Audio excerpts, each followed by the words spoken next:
Aiwa, unoita right. Kune zidenda rakashata mazuva anaya anhu ari kuchaya. Chingotora salt and sugar solution unoita right ufunge.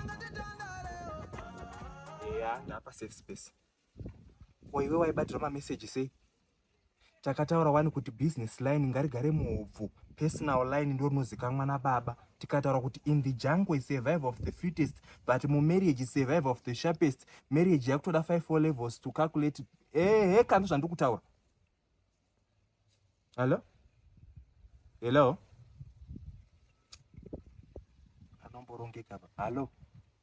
Uneka kudzungaira kandisingafariri ufunge. Iwe unyatsoziva kuti unondifona nenyaya dzinopisa unofona neairtime isina kukwana.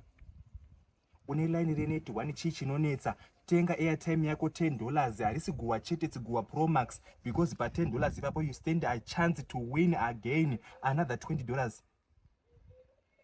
Ende kune maprize akawanda ariko kuneti wani ikoko kune mivuruvuru yemasola yekuruwiniswa ipapo hatisitwa munyaya ma-grand prize kutwa mivuruvuru ma-branded content then kozota grand prize yekuzi unotowina 5k volts masora kusvika mumba kuti jane mabhatiri acho.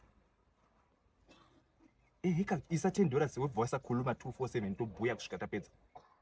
Titori kumasure kwenyaya promotion yakatanga musi wa 1 December irupera musi wa 31 January. Rumba ngwara. Anyway, back to reality. Christmas ino ndo pandakuona kuti maths dzinoshanda. Pythagoras theorem ndo painoshanda from height to base pada kuitwa calculations dzakaoma. Aiwa wangu ina hanetsi nchangotsvaga ma sleeping pills. Anodhakwa nedoro rechikadzi uyo. Anodhakwa nemazaiders don't worry. Ini ndinomuradzika 25 ndinofara usvika.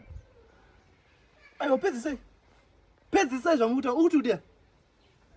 Mai vai uri kuti kudi apa? Urwere uruku naomira zvakare. Alright. Peka mabhegi ako tendi. Kwa mama kumusha kwenyu. No. Udani kanganisa ndizi. Udani kanganisa here. Mira aiwa ndisokukanganisa. Saka chipeka mabhegi ako. Chimira nditsanangure ini. Udatsanangura kuti kudi? Izwai ruti rwangu first. Ndikutaura nasahwira kuti kwaite urwere usingatomboiti ndikati chigara uine airtime mufoni. Ukajusa $10 unowana imwe promotion pamusoro ugona kuwana imwe $20. Alright. Ndazvinzwa kuti izvozvo chipeka mabhegi ako titase tende kwa mama. Pekera urwere. Iwe udandabenza ndizi. Yapeka mabhegi. Peka mabhegi apo sadani konero.